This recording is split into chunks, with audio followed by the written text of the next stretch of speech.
Hello, Shannon. Welcome to the Institute for Hermetic Studies. I'm so glad to have you here uh, on Conversations from the Edge.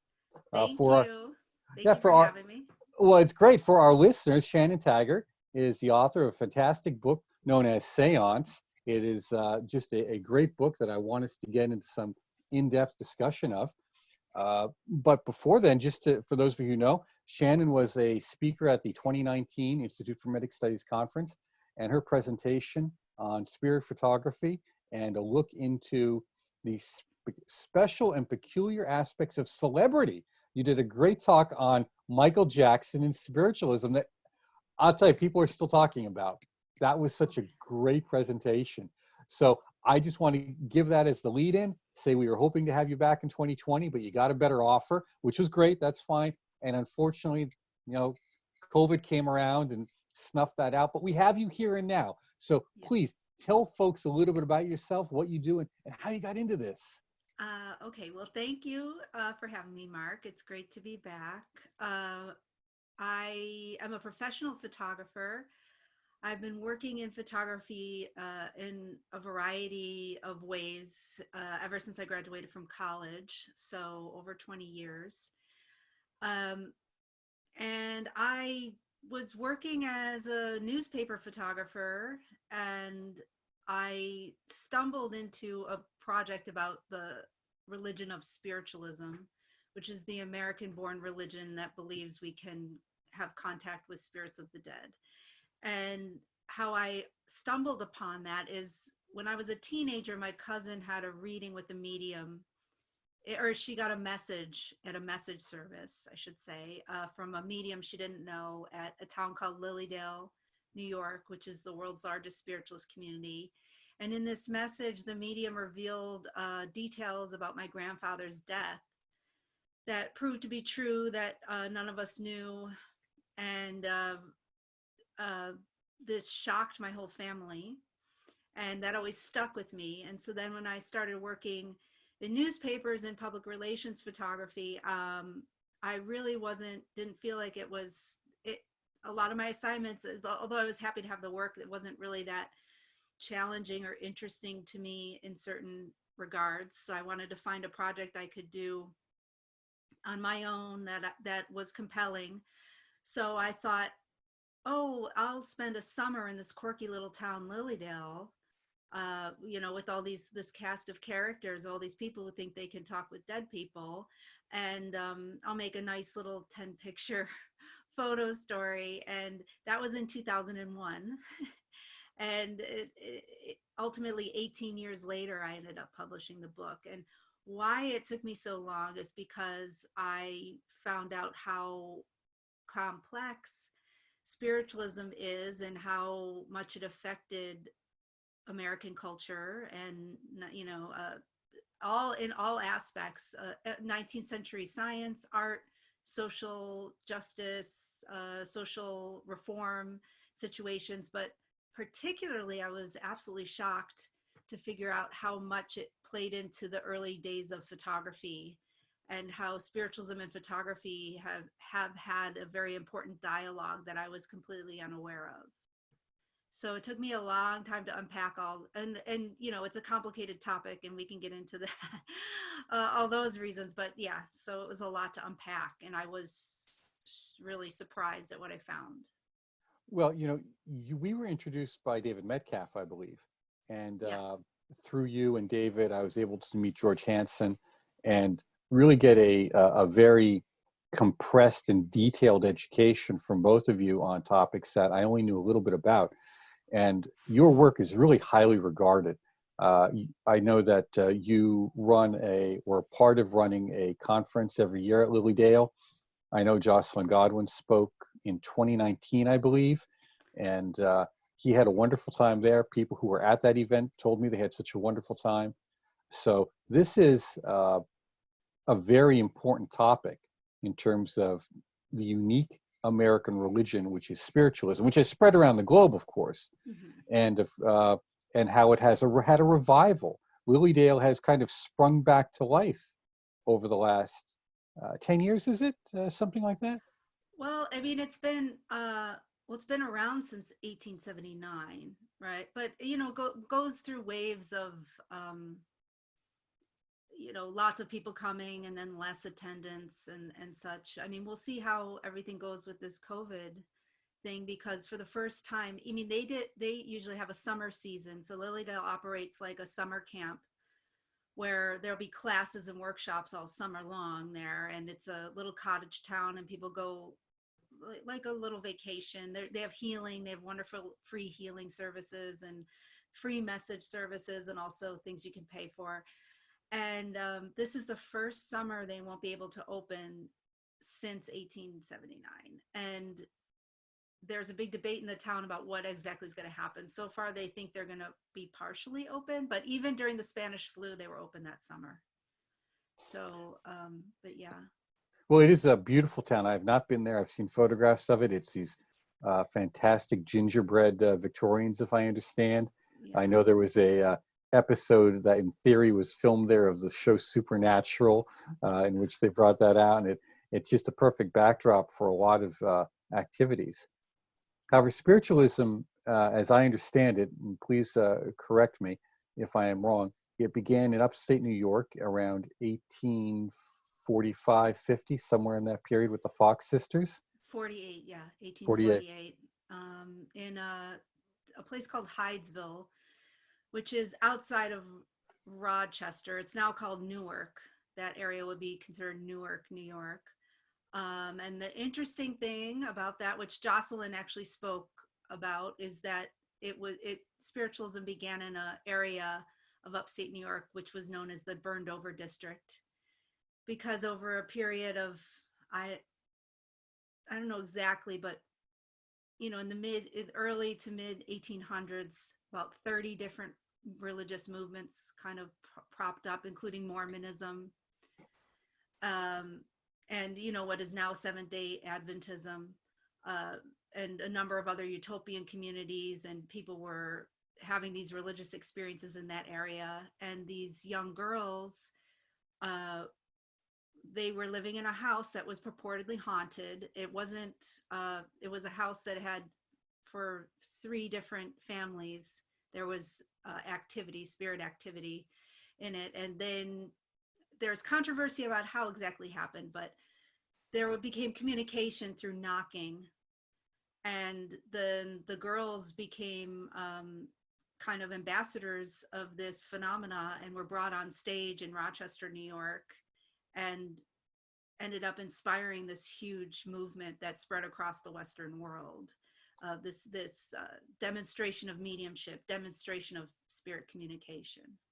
And just for our listeners, the book Upstate Cauldron by Jocelyn Godwin was published by SUNY Press. It's a fantastic survey of these various upstate religious groups. I think he also has one, I don't see it on my shelves at the moment, on some of the fantastic cabinetry or technology that was developed for the spiritualist movements at that time. And the Mormon movement does have a connection to northeastern Pennsylvania that is often ignored, particularly around what is now the Clark Summit area, which is not too far from here. So that burnt over district extends down into the northern or a tier of Pennsylvania, as many folks were moving back and forth through the area. But it's most famous for, like you said, the religious fervor that they said burned over that area for about 30 or 40 years or something like that in the early 19th century, and the great religious phenomena and groups that sprung up and moved across the country and the world. So one religion I'm thinking of, Allan Kardec, that is related to spiritualism. Maybe you could just briefly touch on that. Yeah, so when spiritualism was a movement, and it doesn't have a text like Christianity has the Bible, or there's no text. It was a religion for free thinkers and a lot of intellectuals, or reformers were drawn to it. It was very new and experimental, and it kind of morphed into this movement. And Kardec, when it got to France, Kardec decided to write he said he thought it should be more of a philosophy rather than a religion. And so he wrote a text, and that the people who followed through the Kardecian lens became known as spiritists. And so that is the difference between spiritism and spiritualism. And then spiritism traveled to the French colonies. And so then it gets into South America. And like right now, I think it's very potent. One of the most potent places in the world for spiritism is Brazil. Um, it went to Puerto Rico and then became a spiritismo and mixed with some of their indigenous culture there. And one of the main differences between spiritism, Kardecian spiritism, and American spiritualism is Kardec added in the idea about reincarnation. And in spiritualism, I have a friend who jokes, which I think this is really funny, that, well, in spiritualism, it's kind of, with reincarnation, it's kind of like Catholics with birth control. You're not supposed to, but people do believe in reincarnation, but it's not part of the doctrine. American spiritualism is loosely organized and only goes by 10 tenets of rules, which include, like, do unto others as you would have done unto you, that prophecy and healing are divine rights, or divine actions, and clairvoyance is a divine action. I can't remember all 10, but it's just a short list, and that's all that you need. Well, we can use Wikipedia for that. I hate it when people quiz me on stuff. I could sit down in the morning when I just get up and rattle it right off, but you put us in front of a microphone and we go blank. Yeah. Yeah, actually, the NSAC, the National Spiritualist Association of Churches, has a great website that has all the technical rules to be considered spiritualism with a capital S. But also, what makes spiritualism is confusing is that a lot of it doesn't happen in a big organization. It happens in homes or home circles or private centers, but they're still doing the same practices, but they will disobey some of the boundaries set by the national church. What would a typical spiritualist setting or sitting be like? Like a reading with a medium? Yes. Um, so if you go to a medium for a reading, what it's in spiritualism, the intention is to bring forth guidance and healing. So it's not, and they consider themselves not occultists.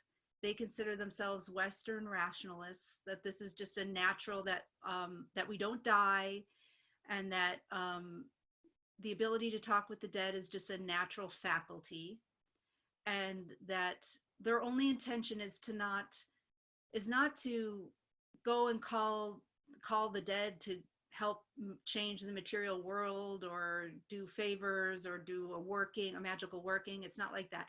The only reason a medium wants to give you a message is to prove that life continues and to give you that proof and healing. So they're looking for evidence, and they're just looking to bring forth evidence of this connection and to hopefully bring healing through that, and help with the grief process. So it's really about grief work, a lot of what spiritualists do. So if you went to a reading, the medium would likely say, okay, we're going to open in prayer, and I can't choose who or what person or spirit is going to come to contact you, but I'm going to open my consciousness and see what is meant to come in for you, rather than, okay, I'm going to go call your dead husband and find him out there and bring forth this communication. So they'll open up their consciousness, have what comes in, and give it to the person, and with no trying to not translate it, just give what they get. And then it would probably be just a conversation in a normal, I would say 95% of spiritualism is just conversations in a quiet room, like light, candles, tissue box, very friendly, open, not like the dark seances that kind of mark the visuals of what you think of during spiritualism.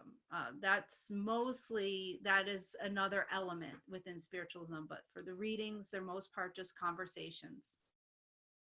Well, that was my experience. I was at Camp Chesterfield during, I think it was their 100th anniversary for a period of time. A few days I was invited out there, and it was a very fascinating experience. There was a notion of apports going on. There were floating trumpets.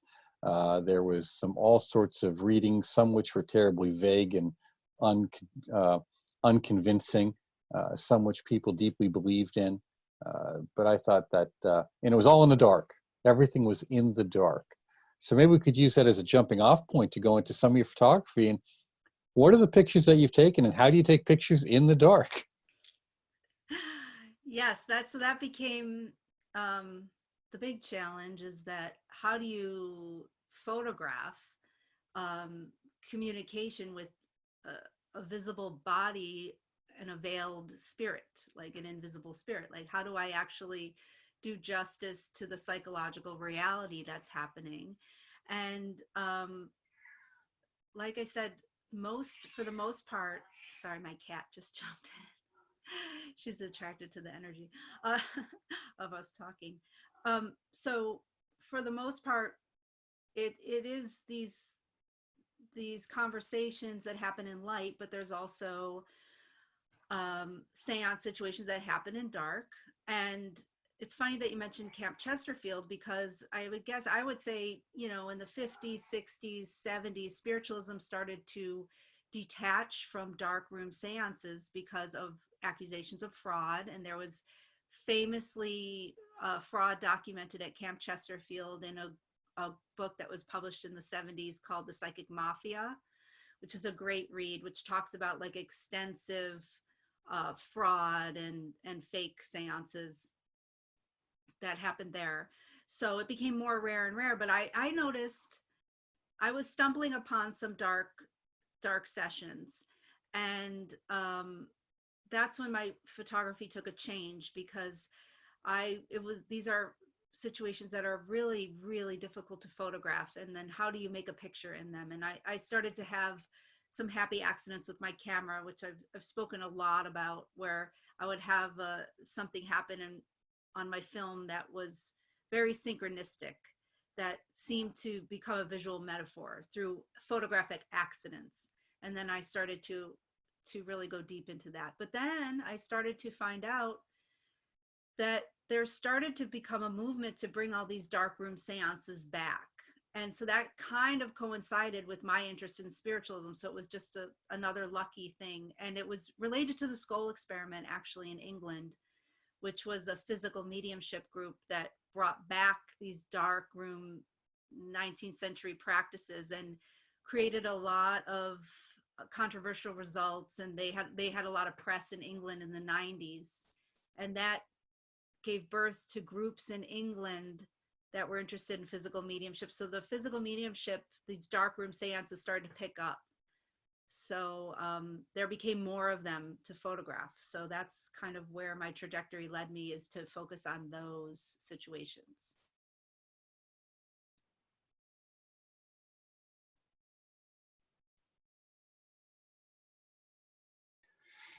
The skull experiment is really important, and maybe just you could discuss a little bit of that for our listeners, but also how that may have influenced your own photographic work, and describe maybe some of the images in your book, because you have some really spectacular images, and maybe you could tell us a bit about some of the cases which you've photographed and what you took away from them and how you did it. Well, the skull experiment specifically interested my work, or infected my work. And I say infection because there is this idea, and Robin Foy, one of the founders of the Skull Group, talks about it, this contagion aspect to psychic phenomena and spiritualist seance practices, where if one person is working with technology or in a seance in a certain way, if you spend time doing that, then you can do that as well, and you kind of catch it. So I was working and meeting with, in England, a lot of people who had spent time with Robin Foy and the Skull Group and were part of his Noah's Ark Society, which was the society to bring back dark room seances into spiritualism. And so working with these people, I learned a lot about techniques that were used in the skull experiment to bring forth phenomena. And then I ended up spending some time with Robin and Sandra Foy of the skull experiment, and they let me photograph some of the artifacts from the skull group, and those are reproduced in the book as well. And there's a lot of text. I was able to interview Robin quite a bit, and there's some interviews of him about the phenomena created by skull, which spanned the gamut, was heavily researched by the SPR, the Society for Psychical Research. It brought forth a number of visionary photographs, strange videos, physical phenomena into rooms that people could see and touch, spirits, lights, all sorts of things that they deemed as proof of spirit contact and proof of the spirit world, because spiritualism is always trying to bring religion and science together. They're trying to bring forth evidence of the spirit world, evidence of the afterlife.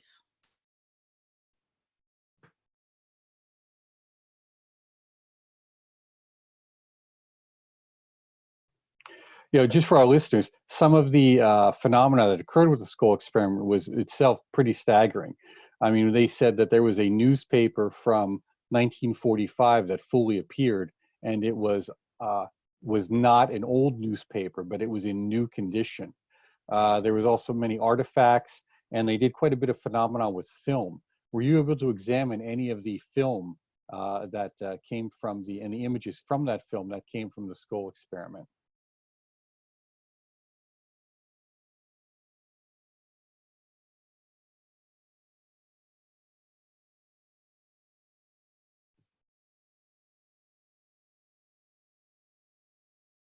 I did examine some of the apport artifacts. Apport is an object that materializes in a seance room via spirits. That's what it's a process of dematerialization and then rematerialization that spiritualists,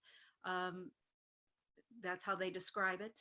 I was able to analyze those. The photos and videos, I was not I did not have access to the originals, but I was allowed to reproduce copies in my book, and I use them when I talk about the skull experiment. They are reproduced small as reference. And the big important point about those videos and photos created by the skull experiment is they inspired this movement called instrumental transcommunication, which is when you use technology, video, phones, radio, any type of audio, any type of camera, in order to engage or contact the spirit realm. And the skull experiment brought these practices into spiritualism very heavily. I mean, spiritualism has always been tied to technology. The Fox sisters' wrappings was deemed the spiritual telegraph. There's a lot of connections between early communication and communication that we not, video, telephones and radio, and that was very much a part of early spiritualism. So the skull kind of reconnected it to modern technology, and there's a lot of people using cameras and video and recorders in this way still. And skull kind of inspired a lot of this experimentation, and I ended up spending a lot of time with some of these practitioners, and their techniques affected my own. And I talk a lot about this, all of this in the book, and a lot of the pictures are actually about these practices, these instrumental transcommunication practices. Or just for our listeners, this falls into the notion of what we call white noise, where there is the use of a television or a radio that's turned to a static and attempt to hear electronic voice phenomena. And often this electronic voice phenomena may even occur in an instrument that is not plugged in which there is no power moving through it. And in the documentary that exists on the skull phenomena, it goes back and forth between that. And some of this technology even moves into the esoteric movements of the 20th century in the 20s and 30s and into the 50s, because we see a heavy overlap between occultism, technology, science fiction, spirit contact. All of this is taking place in a kind of a mixture at times. Not all the groups are talking to one another, and not all of them agree, but they are dipping into that same techno-cultural spiritual milieu. So kind of just put it in a broader framework. Well, yeah, and I mean, even more broadly, you could really see a lot of these techniques as just an updated form of the ancient act of scrying, just using some sort of a substance that, in order to bring forth different visions, different, use to blend your consciousness and see into other realms. Also, too, and maybe you could speak more about this, the practice of yogis using incense smoke, or Crowley using his own body as kind of the material basis. You can you hear me? Well, we've got a little background noise here. Hopefully folks will pick it up. Okay. But yeah, the notion of even radionics as a form of modern talismanic magic, a techno-talismanic magic, falls under that framework. And of course, the incense used sometimes was hallucinogenic, not always. But the use of an external device to put the mind in a trance, and from that trance connect to something in the invisible and intelligences, and not always know what they were, often elemental, demonic, angelic, who knows what.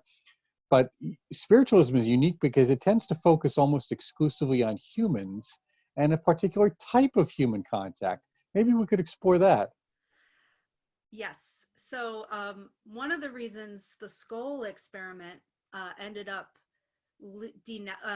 separating from spiritualism with a capital S is because spiritualism has very firm boundaries on the type of spirits you're supposed to be communicating with. It's not that they don't believe in the possibility of other entities, but they put a boundary on the type of communication spiritualism engages in. And you're only in spiritualist settings to be talking with spirits of the dead, of dead humans, people who lived a life on this earth, not archetypes or gods or loas like in Haitian voodoo, or aliens or extraterrestrials. And the skull experiment started doing a lot of communication that they said was with beings from other planets, extraterrestrial entities. They had a famous picture of one that they called Blue, who was an alien presence. And because they were exploring that kind of an area, they had to separate from spiritualism. So spiritualism has these very firm boundaries about that. And I think it's connected to their relationship with the idea of protection. But in spiritualism, they'll say, you don't need protection because we're not engaging with anything that's dangerous.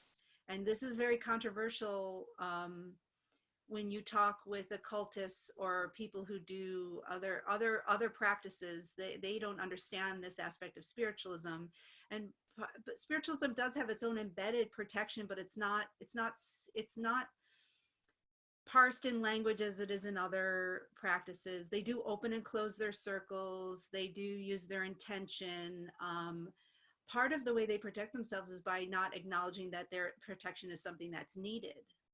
So by creating that distance, that's how they do it. Because I get asked all the time about, especially from other practitioners, other faiths, what about protection? So I do think that putting this boundary around the practice and keeping it to spirits of dead humans, that's part of their protection.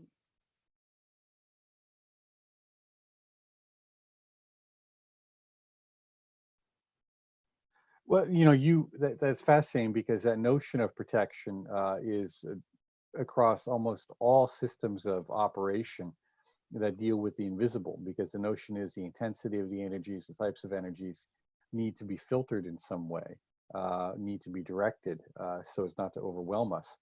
But when you're talking about skull and moving into the notion of communication with beings from other planets and aliens. We also see that occur again quite frequently in paranormal research. And I know that George Hansen has talked quite a bit about that. And he was also involved in one of the groups that, what was that organization? What was that group? Out Oh, SORAT. SORAT. Sora, yeah. And we're hoping to get him on here to talk about some of his experiences. But that was a very phenomena intense group as well. But with that said, what are some of the phenomena that you have personally experienced in the process of documenting what was going on?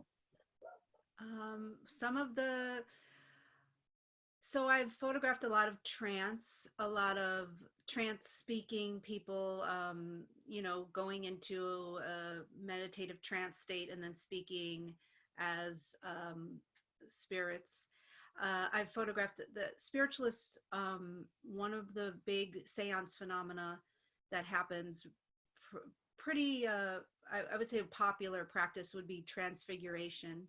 And that is when the medium sits in a darkened room under a red light, and you watch the medium, and you're supposed to watch for the medium transform into the face will transform, or the medium's actual physicality will transform into to look as if it's other spirits. And a neuroscientist might say, oh, well, that's what's happening is because it's a dark room with a red light, and your brain has this compulsion to make sense of everything. In the dim light, your brain is putting together these visuals that you're seeing, and it's when you sit in a transfiguration seance, it's a sensory depth situation, and it can really induce a hallucination experience like a drug. And spiritualists would say, well, we don't believe that it's just the brain. We think this is the phenomena, and this is the way you bring forth the phenomena is through activating the consciousness in this way. So it's just both would kind of agree that something's happening. They would just put the agency at different places. So there a lot of that. I've photographed mediums bringing forth smells from other realms, elongation, the elongation of the body. I've worked with mediums who do that.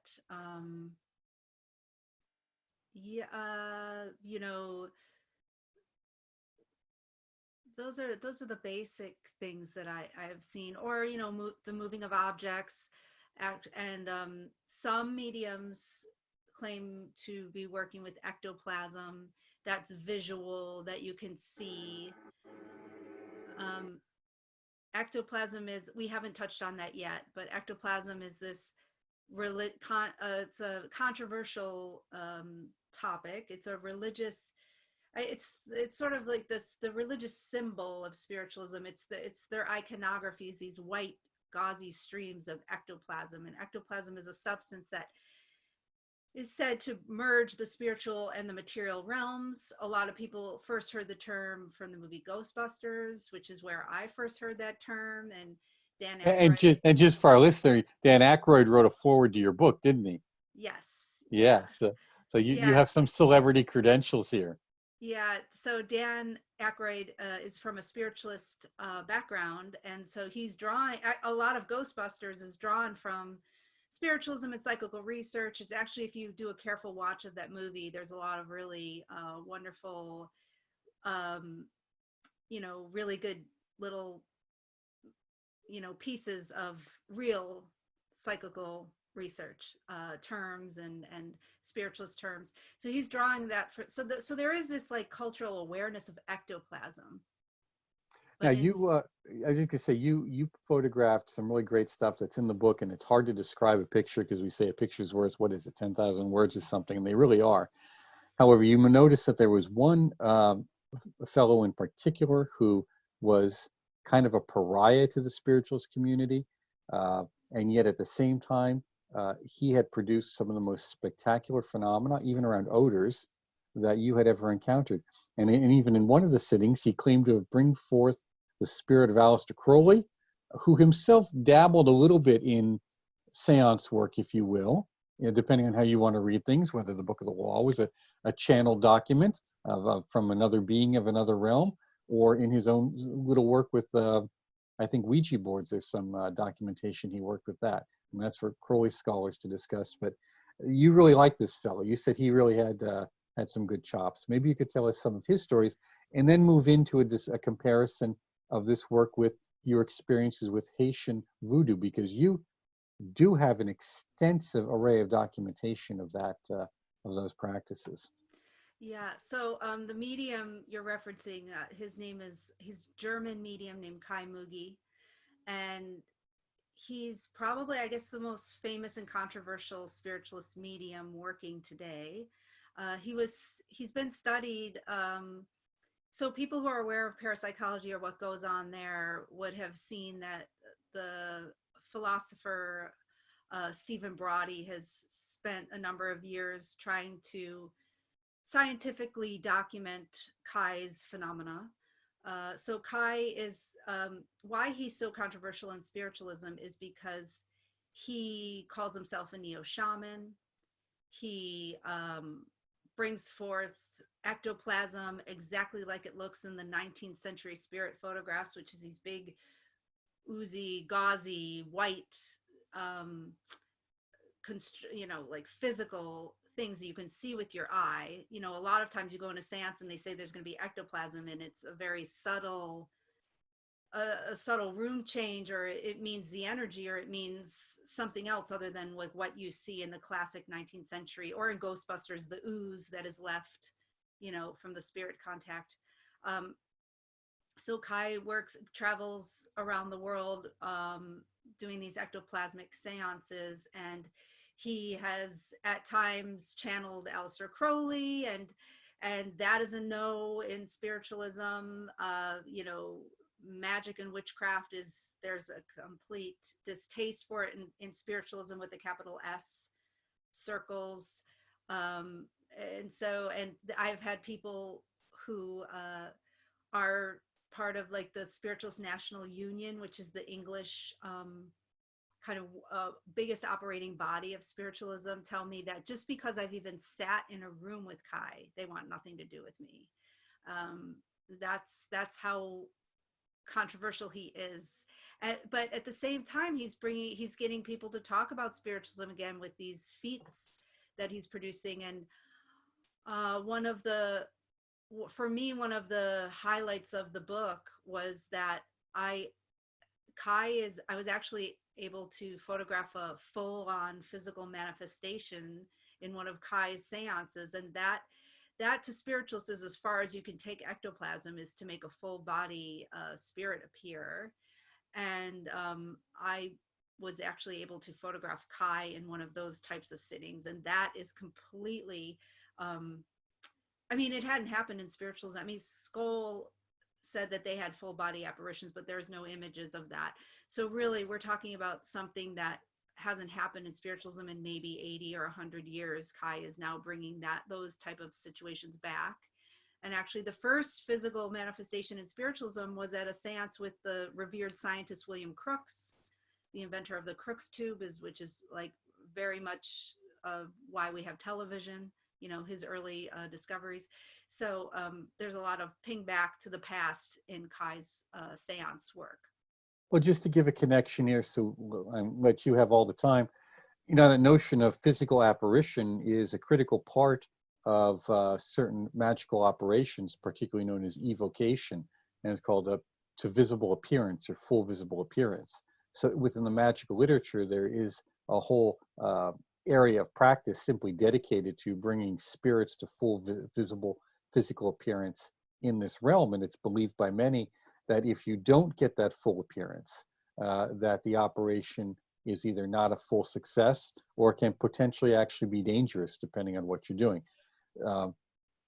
So when we're talking about that, we're dealing with that ectoplasm, or that connection between the physical and the invisible realms. But has ectoplasm ever been examined? Have you had an opportunity to, say, touch it or smell it or even taste it? What is ectoplasm like?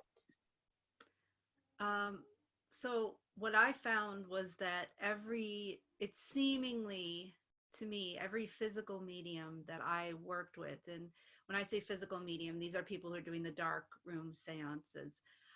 They had a different definition for how ectoplasm worked with them. You know, for some people, it would be temperature changes or some part of physical aspect of the air of the room, and other people it would be invisible. Like I had one medium where I sat and I seriously felt as if there was a being who came up to me and then was doing a healing, and then I thought, oh, he's out of the medium's cabinet, you know, we're in the dark, he got out of the cabinet, he came over here. And but then I felt it go behind me, and I was sitting against a wall, so that would be physically impossible.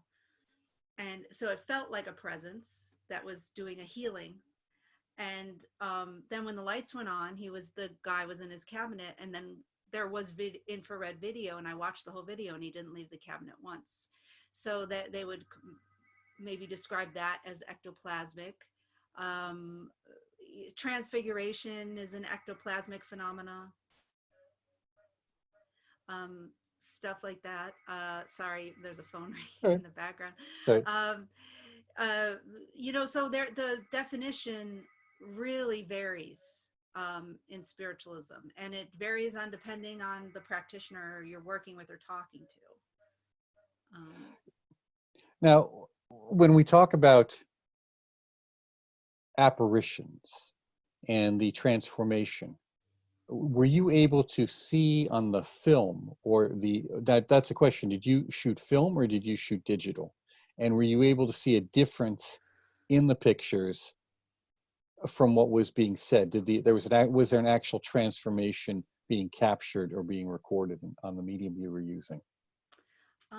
So I have used film, and I now use digital. I started with film because I started in 2001, and that was before digital cameras were really that popular. So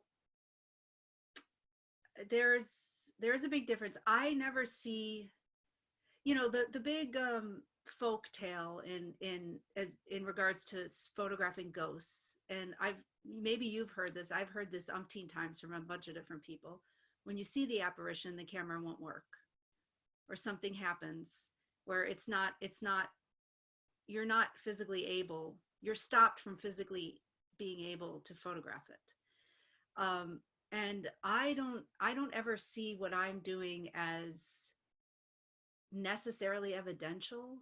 And this is what, you know, is confusing to some of the spiritualists I've worked with. I see it as it resonates with the experience. It's something else. It's part of it, but it's not like, oh, I'm going to go document the spirit that I saw. Like it's much more complicated for me than that exact. And I'm not ever claiming that I'm producing. I mean, this is art. So what I say is like, it really is, I'm giving these enigmas to the viewer to digest or decide, or it's interpretive, as all divination is interpretation. These are my images are meant to be interpreted. But so Well, you were documenting an event, yeah. not necessarily documenting a phenomena. So you're not in search of evidence to bring to people. You're simply going in there as a person and say, I'm going to document this, and whatever happens, happens. And if nothing happens, nothing happens. If something happens, but you're not trying to define or describe or interpret what's going on for I guess, for your viewers and readers. You're just presenting them with, hey, I went in there, I took these pictures, this is what it is, and this is what they say it is, this is what I've got, but you have to make up your own mind as to where this fits on the spectrum. Yeah, so maybe I'll give a clear example of what I mean when I'm talking about this. So what I started doing, and this was actually we were talking to just about the difference between digital and film. I didn't answer that. In digital now, I couldn't be making the pictures I'm making because in the digital software, you can open up the dynamic range of your capture much more than you can in film.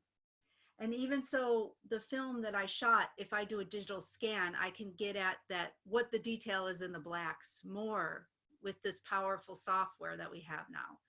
So I am getting a lot, I'm able to do a lot more in low light, and you're able to see a lot more than you would if I was shooting film. And I'm trying to push those dynamic ranges as far as I can and see what happens. And I'm doing more of that work now since I've done the book. But we're talking about how I approached this is I'm doing a lot of times long exposures. And at first that was out of necessity, because you're in a dark room and your camera can only, your f-stop can only open up so far, so you have to compensate with the use of time, longer exposures to make an image. Now, I found the more that I worked with time, the weirder and more synchronistic the photography got. Meaning, I would get pictures with motion, but the motion was meaningful, and at times became directly related to the experience I was told was happening, but I couldn't see with my eyes. Now, a lot in photography, a pragmatic materialist would say, oh, that's just a blurry long exposure. It's just a long exposure. And then I thought about it. Yeah, it is just a long exposure, but what is a long exposure? It's you're overlapping time onto itself and what is happening there. And you're using light and time to make a construct of a situation in reality. So I started to see it as more of like a much heavier thing than just a silly long exposure. And the more I started to play with it, the weirder it got. So that's and in some of them, like I end the book with a man who went into trance, and I took pictures of him, and his face, they're blurry pictures, but his face looks really transformed in one of the last pictures, and it looks like he's wearing glasses and a mustache almost. And I thought the picture was a little disturbing, even because the mustache is like a little Hitler-esque, it's like one of those little tiny mustaches. And I wasn't even going to show him this picture, and he says, "Oh, that is the picture. Thank you." And I put it on a thumb drive for him and gave it to him, and I never thought of it again. And then months later, I was at his house. I was in England, and he invited me to his home, and he said, "Oh, I want to show you something." And he brought out a card of visite of his great grandfather, and it looked exactly like the face in my picture. And so those kind of resonances, those synchronicities where I wasn't intending to do that. It was just an experimental situation, and it was a really low light situation, and I made that exposure. And how often has something like that occurred for you? I have noticed it occur. The more I invoke it, the more it happens, or the more I kind of sit with it. And sometimes the images are really surprising, but and sometimes nothing meaningful happens. Or sometimes I'll get something that looks really wild, but doesn't hold meaning for the medium. So it is it's a technical device. Okay, are we calling it trick photography? What is a trick? Like Mm-hmm. if you think of it in that aspect, it's a very shamanic use of photography, by letting the camera do its tricks and see what happens. I like to think of it in that way. It's interesting that you say the word shamanism, and how that one fellow saw himself as a shaman, and how spiritualists separate themselves out for that. And one of the things we see in contemporary spirituality, particularly even in Western esotericism, is this very narrow selecting of ideas and practices, and not seeing how they often all fit in not just a spectrum, but maybe as part of a wider body. And that spiritualist phenomena, or that shamanic experience of actually connecting with and communicating with the invisible worlds, as well as a variety of technologies, not just primitive technologies out of excuse me, habit and tradition, whether it be a magic mirror, or whether it be a incense and smoke, or a drum, but also the new technologies that we have, the physical technologies of the camera, or white noise machine, or what is it, capturing white noise, and these types of things, electronic voice phenomena. that these new technologies also have a way of bridging that.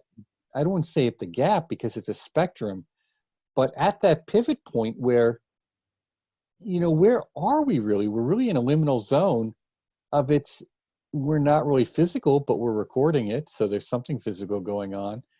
And it's not maybe completely spiritual as we think of in that really abstract, highly sophisticated notion of what is the psyche. There's you're hitting right at that point of connectivity, as are so many other researchers. And the key thing there, what I see is it's a lot of psychokinesis. There's a lot of impacting the physical domain through psychic or emotional and mental energy on some level. That seems to be what I see as the way to describe it. There's a lot of kinetic energy at work. Mm-hmm. Mm-hmm.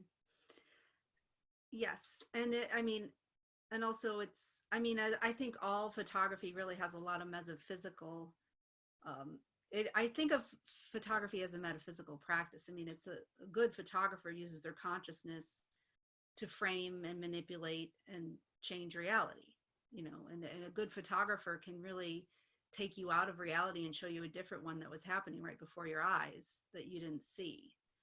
But I guess in regards to compare and contrast spiritualist seances with voodoo, for example, like we mentioned, I photographed Haitian voodoo rituals for 5 years in Brooklyn when that's where I live currently. So roughly from 2009 to 2014, I worked with one Mambo, Mambo Rosemary Pierre, and I was able to photograph a number of rituals and ceremonies. And the reason I did that, I wanted to know what was different, what was the same. That I needed it was kind of my way to compare and contrast and come to an understanding. And I found it so shockingly different than spiritualism. There are some similarities, but it's so, I had to photograph it in a completely different way. Those pictures are with flash, the fastest exposure I could possibly do, black and white, because otherwise the color and the richness and the intensity of every aspect is so much that it's hard to even get a focal point when you're in pictures. And the spirits are not subtle. They are fully embodied in a performative way, and they move so fast if you don't catch them. In fact, the Mambo, my Mambo Rosemary Pierre said to me, "Well, I don't know why they stay still for you, but they do. Like, I try to make pictures and I can't make them still." So it's like the exact opposite process in many ways. And also in voodoo, they're not channeling spirits of the dead, although that can happen. They are channeling the Loa, which are the archetypes, which are sort of like a demigod, like There's an intermediary kind of deity, yeah, some yeah, kind of yeah, spirit, right? intercessors. They're Intercessors. yes, Okay. yes, yes, and to God, and they can do your bidding, and they can help you with the physical realm, and you can make offerings to them, and engage with them, and they can change your material world. So in that way, it's very different, but via intention and practice, and they also, spiritualism is very buttoned up and Victorian still, where a voodoo ceremony definitely is not. It's like a wild party. So these are 180 degrees apart. Yes, yeah. Now, did you publish any of those photographs from your, we'll say, voodoo days? No, I have, I still am in touch with Rosemary, and there's some talk about what we will do. I don't know if and when I will ever publish them.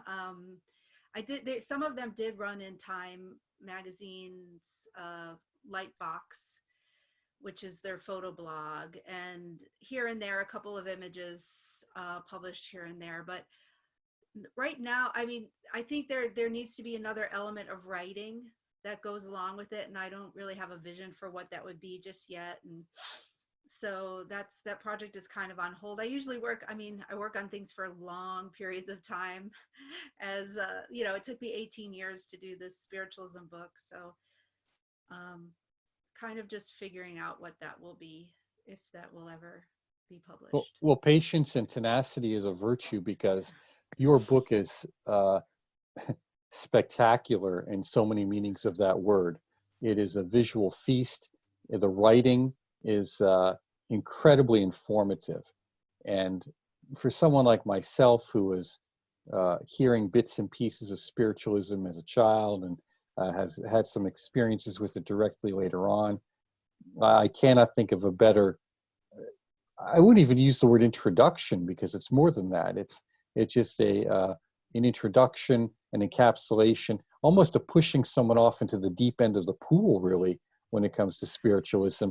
And that's really, I think, maybe the place to be. So your book is a significant contribution to understanding and experiencing this role of communication with the dead and the recording of it, because you are a particularly rare type of photographer. And we had talked about this earlier when you said you don't see what you do as spirit photography because you're not looking for something as evidential, if I understand it correctly, the difference being. But you really do bring a lot of questions and insight. And maybe that's what brings us back to spiritualism, maybe as its original roots as being more open-minded is and experiential. Let's not quite define what's happening. Let's just have some experience and see what unfolds. Right. And thank you, because this book was really a huge labor of love. And well, yeah, like my apprehension about calling myself a spirit photographer is I find it has such a connotation to people as like, oh, she, you know, it's oh, she's trying to like show, you know, say she can photograph spirits, and that, and so and I actually, when you come right down to it, all photography is spirit photography. So it's almost like, because you know, you make the dead living and the living dead through photography. I mean, just a lot of the book, I tried with the text to push as far the connection of photography, what's photography's relationship to death, and there is one, there is a deep one, and how spiritualism and photography kind of dialogue at that point, as far as like, how do you represent, transcend, bring forth, invoke, Well, just for the sake of representation. context, you know, many of our listeners are spoiled. Now, we were talking before the show about the technology of photography and what goes on when you use film and how you would process film and develop it. And folks just have cameras at their whim now. It's on their phone. They take a picture. The photograph doesn't even have any value anymore because it's so disposable. And yet there was a time in life when photography started that you would probably get 3 photographs in your life. That was a photograph of birth of a child at some point, a photograph of a wedding, possibly when one was drafted, and then a funeral photograph. So even the photographing of the dead was a high specialty taking place in the late 19th and even into the early 20th century, where the dead would be posed to look as if they were living with the survivors. And as Yes. peculiar as that sounds to us, it's because of the uniqueness of the medium and how rare it was to preserve those moments. Mm-hmm. I knew someone, in fact, who collected. What is the technical name for it? Those photographs of the dead. There's a technical name for them, but people do Postmortem. post-mortem.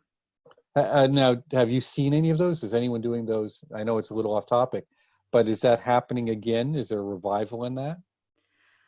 There is, but nowadays people just see that as morbid, and I do have to say I've seen some of the newer postmortem images, and they, I don't know, they don't resonate as much as those older images, and maybe it's because of the materials used.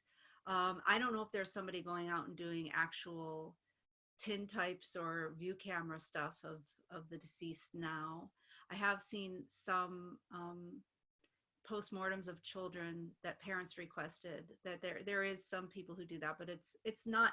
Then it was very popular, and also, death in the Victorian era was a different thing. Death was everywhere and present and part of the living, and we in our nowadays, it's cleansed. We don't see it. It's the dead don't live in our, or the dying don't live in our homes. They live in nursing homes or hospice. There's no that our animals are killed in factory farms. That farming, like, we're very detached from the death process. It's not a part of it's not part of life in the same way it was then. So I don't know. Well, I think that is really important because it defines the experience so much. It's just as contemporary spirituality and so-called initiation is really detached from what authentic, I shouldn't use that word, that's not really kind of hard, but from what earlier initiations would be like. Earlier initiations into the different esoteric schools would be very challenging, demanding, even life-threatening. And you don't see that today. And along with it, then, of course, you see spirituality adapting to the culture of the time rather than the culture adapting to spirituality. And I guess the same is going on here. We're seeing spirituality or spiritual practices adapting to the Victorian culture and really reflecting it. And again, that feedback loop is constantly going on. Mm-hmm. Yes, definitely. And then, yeah, what was astounding to me is, I think when I studied photography, which is in college, which was in the 1990s, our textbooks, I don't even think they had the postmortems in that was even a part of what we learned about. That since then there have been a number of books of postmortem published, and also early spirit photography was definitely not in those books that I learned from. So I was shocked to learn that spiritualism not only had a very intense and long history in terms of photography and photographic practice, but also that they were the first religion to create an iconography using photography rather than painting. And this was shocking to me, to realize this realization that this was not acknowledged or disregarded or cared about it was written out of everything. And even what we have now, there is a newfound interest. And but that didn't start to really publicly happen until 2005. There was a famous photo show that traveled from Paris at the Pompidou and to the Metropolitan Museum of Art on the history of spirit photography. Well, I remember the first time I was introduced to postmortem photography, because I was probably about 10 or 12 at the time. And I pulled a book of photography off the shelf at the library, and I can tell you, I'm seeing it right now in my mind. And I opened it up, and there's these pictures of these dead people. And I was like, Yeah. they're dead, and a lot of dead children too. It was quite shocking to see how they would line them up and take photographs of them. But it's important to begin to wrap our heads around that relationship. Um, I'm thinking to myself, what advice would you give to someone who wanted to enter into this field of study and practice?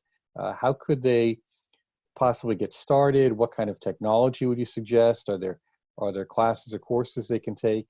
And You mean as far as like photography or spiritualism or both? spirit, the kind of spirit photography as well as just general documentation that you have been doing. Well, a lot of the best photographers are self-taught photographers. I'm not. I actually went to a college for photography, but you know what? photography really isn't even a major anymore. I think it's all mixed in with media and new media. And I'm very, even at I went to RIT, Rochester Institute of Technology, which was like the photo mecca. And there was 7 different types of, or 5 different photo majors. And now it's kind of all morphed into a media degree, I think. So I don't know. I think the best photographers get a camera and just start pointing it at things they're interested in and then learn from there. Although there's technical things that you need to learn. So depending on how much you pick up on your own. As far as spiritualism goes, um, I was shocked when I first got into, going to Lilydale and photographing spiritualists. I didn't know that you could learn to be a medium. I mean, that was shocking to me as far as I knew, because I knew nothing when I began. I just thought you were born a medium, you had these weird experiences, and then you just hung out a shingle. But they actually believe that anybody can be a medium, or everybody has the ability, because it's a natural, it's like an extension of our senses. And they do development circles. There's a lot of training. There's a lot of different courses you can go to. There's a whole college, a spiritualist mediumship college called Arthur Findlay College in England, where I've done a lot of photography, and it's a really incredible, intensive study program, and people come from all over the world to study mediumship. So, I was just talking to a photographer who's interested in spiritualism, and she wanted some advice. And I said, take a mediumship class and then, merge them, because nobody's, you know, actually just now, I actually saw there was a spirit photography class offered at Arthur Findlay College, but that's the first time anything like that's happened since the 1930s, I think. So it is coming back in. Or you can meet spiritualists who use ITC, instrumental transcommunication. Like I'm friends with, I interact online with a number of spiritualist photographers who they come from the study of spiritualism and then start using photography. So there's a bunch of different ways to approach it. Now, I've talked to, I think we spoke about it, and I know a few other folks and I have spoken about it, but what are the dangers in spiritualism? There seems to be that are often not talked about. Mediums, I mean, every discipline likes to say, oh, there's no danger here, or it's minimal or something. But in reality, when we get involved in different groups, we begin to see a lot of forces at work. And of course, George Hansen wrote The Trickster and the Paranormal, where he goes in depth about often how, we like to say, people, they jump the shark. Somehow they lose credibility, or strange things just happen. But what are the things that you've seen with the practitioners of spiritualism who respect, appreciate, or friends with, but things that common occurrences that they have that are dangers that maybe they ignore, people need to look out for? I know there are common health issues with them. Yes. So part of the way I started to look and understand this was I found George's book, The Trickster and the Paranormal. And basically, there's a quote in my book from a medium that I interviewed, and he says, you can't get close to spirits without getting close to the edge of your own sanity. So what that means is these mediumship can be dangerous in a sense that it destabilizes your psyche.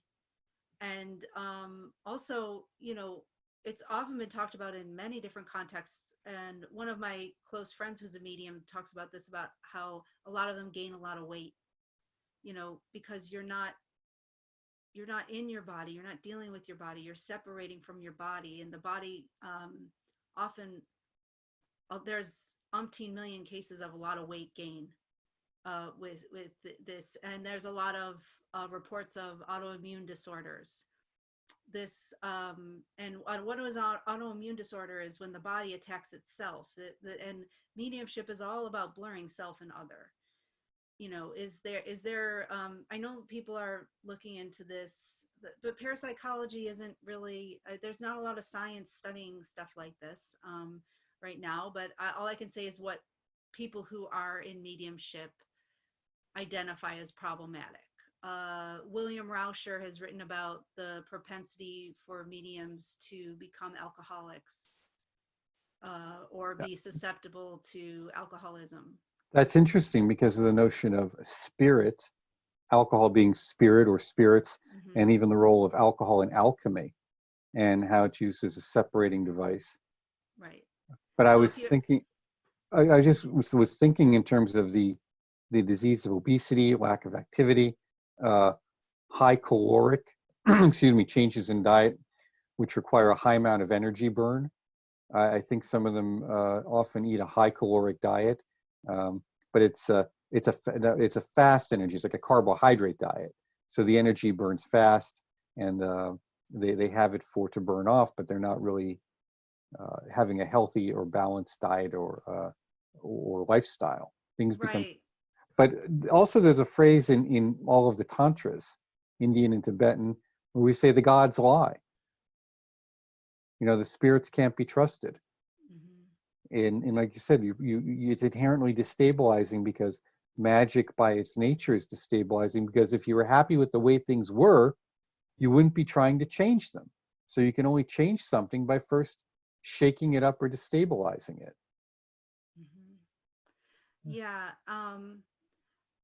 And as far as like, see, this is where, the gods lie like that. Spiritualists, the spiritualists that I know or that I ask about that, they, they, they say, or some of them would say, if I'm speaking as, if I'm kind of trying to like ask, think about conversations I've had, they would say that their guides are their spirit guides. They all of them talk about their guides who are kind of their gatekeepers, won't let that in. But if you're not healthy and you become destabilized, maybe your guides don't have that much control. I don't know. I mean, the best mediums I know are mediums who keep boundaries in their lives.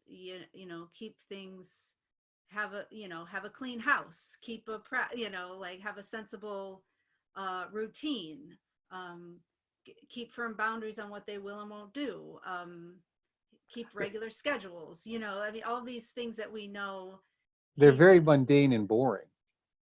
I remember, I don't know who it was, but it was the best advice I heard years ago. The very famous writer, name escapes me at the moment, but he said, I am incredibly boring in everything so that I can have all my energy reserved for the creative process. Now I'm paraphrasing here, Right. but it was that same thing. I get up, I make my bed, I have my breakfast. I keep these boundaries so that I can be Yeah. boundaryless during the creative process without it destabilizing me completely. I mean, that's the paraphrasing of it.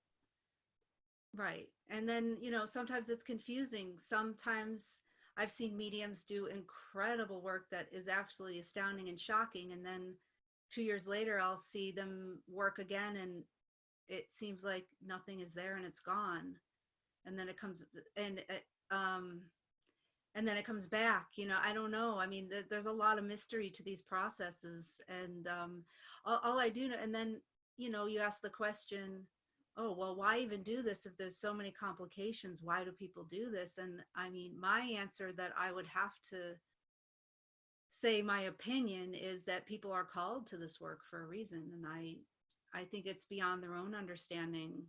um Sometimes I also think I know a lot of the mediums that I've worked with or met have been brought to these experiences through childhood trauma, and that it's invoked in them and awakened, and it's something that then they have.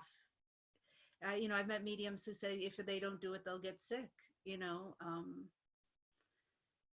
Well, trauma as an initiatic experience is important. And that's what I meant earlier, that mhm. a genuine initiation, even a ritual initiation, is going to be a traumatic experience. It's going to shake things up in order to create a condition where new and different awarenesses can be had, so that uh, the notion, what I hear from what you're saying about some of these spiritualists, these people are very good at this, is that they recognize that, so that they keep things very normal and organized and mundane, so that when they go into that we'll say going into the closet rather than coming out of the broom closet, so that when they go into the circle, the spiritualist circle or setting, uh, they can be as destabilized as necessary, because when it's over, they have something stable to fall back upon.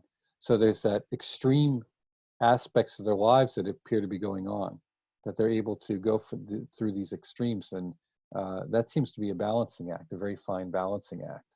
Yeah, and I see some of the boundaries that are set by the churches. As much as people in practice, they'll complain like, oh, they're so uptight and stuffy in their rules or something. I've learned to see that as important, and that actually there's a lot of benefit for spiritualist communities by having somebody set those parameters.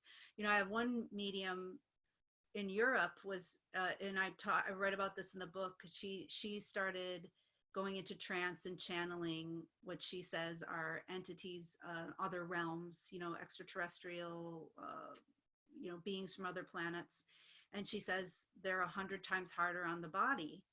And another medium I know, you know, from another country read that and said, oh, that's true. Yeah, she's right. That's why, you know, and that's why they tell you not to do it. Like not everybody can handle it. Well, this is important, though, because this goes back to the interview that I did with not only David, but the one I did with Craig Williams, and one I hope to do with Brian Osborne. Is we were talking about the role of physical phenomena or physical preparation.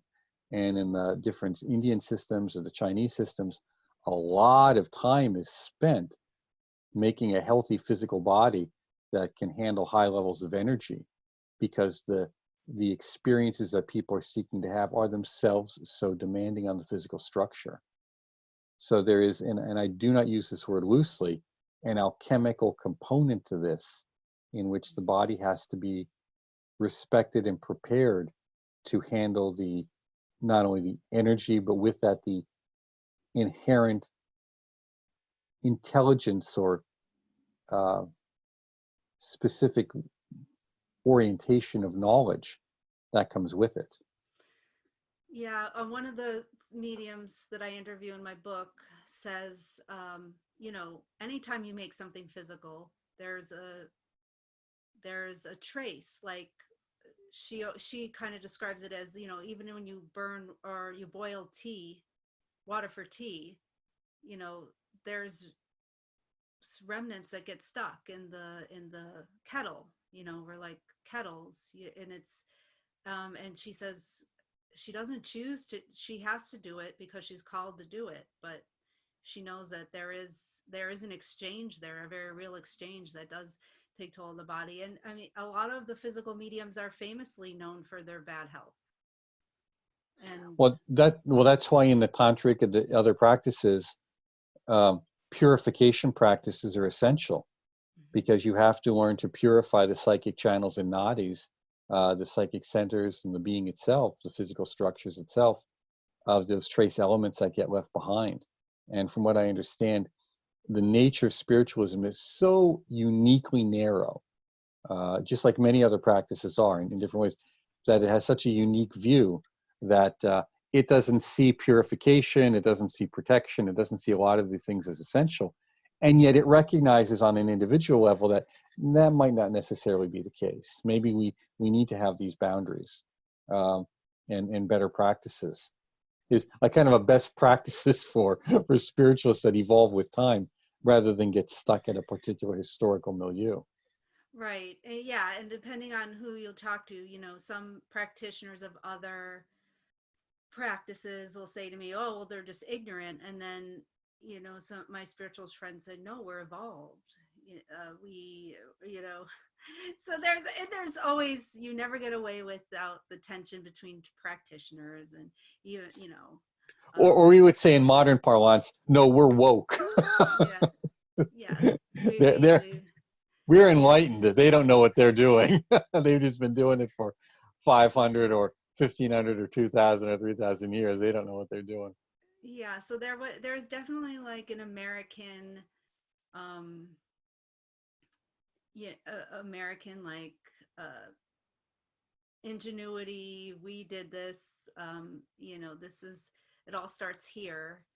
kind of thing. And I mean, but spiritualism, because it doesn't have a text, it ends up drawing from other traditions like Christianity and Buddhism, but just not in any way that's like, formal. Depends on the practitioner. And then, I think a lot of these people who become, or who I've met who become mediums, don't really dedicate their lives to it until later in life. So you have, like, George Hansen always says, the 60-year-old or the 80-year-olds teaching the 60-year-olds in a lot of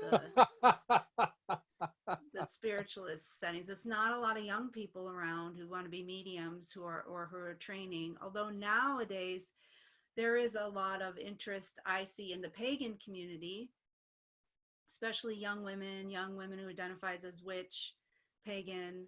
But spiritualism doesn't, they will make you denounce those practices if you train in a spiritualist church. So they're the young who are interested, they don't want. And I've struggled with this because I meet a lot of young women who want mediumship training, and I know that these are good places to go if you want such a thing. If you believe such a thing is possible, this would be the best way you should do it.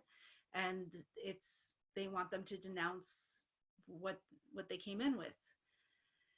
So, it's hard to know what will happen with spiritualism. It's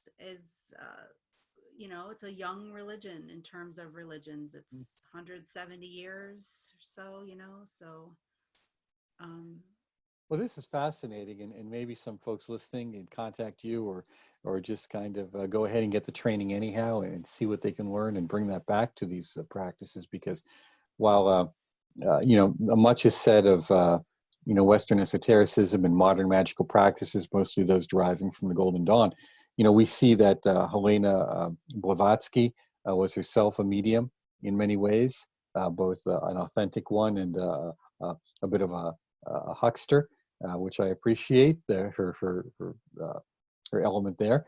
But also Dion Fortune was really, when we get right down to it, was a medium and was practicing a form of mediumship in the channeling of different forces and consciousnesses that would result in her magical curriculum as well, that is well known today. And I believe you said that is the difference, that in many ways mediums do not channel. And maybe as a closing note, we could clarify that and give some final advice to aspiring, whatever you want, photographers, spiritualists, just folks in general. Okay. So yes, the word channeling. So what I found, and why my book, I'll tie back to my book, why my book, part of the reason it took me so long is because spiritualism has a very distinct history. And what I found is people lumped mediumship in with everything New Age, and it's not. It's got its very own distinctive history and practice and way of being, and it's very niche in terms of it. You can't just put it in a big New Age box.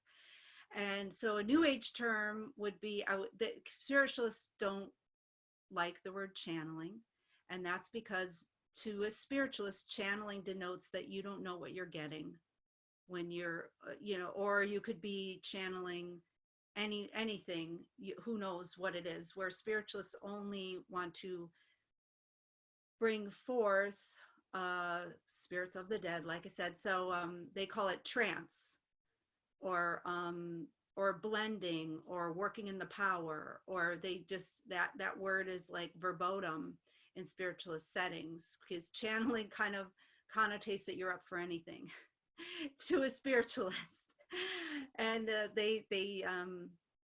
they're not interested in that. And yeah, that I think. Oh, and then advice. Yeah, like I said, if you're interested in any of these topics, well, hopefully, if you're interested in spiritualism in any way, my book will have something for you. I mean, whether even it's the bibliography, or some of the essays, or because the book is actually 3 parts. The first part is frames everything historically using pictures. Then it's my work. Then it's my work broken up in terms of story and history and how it relates each image to story and history.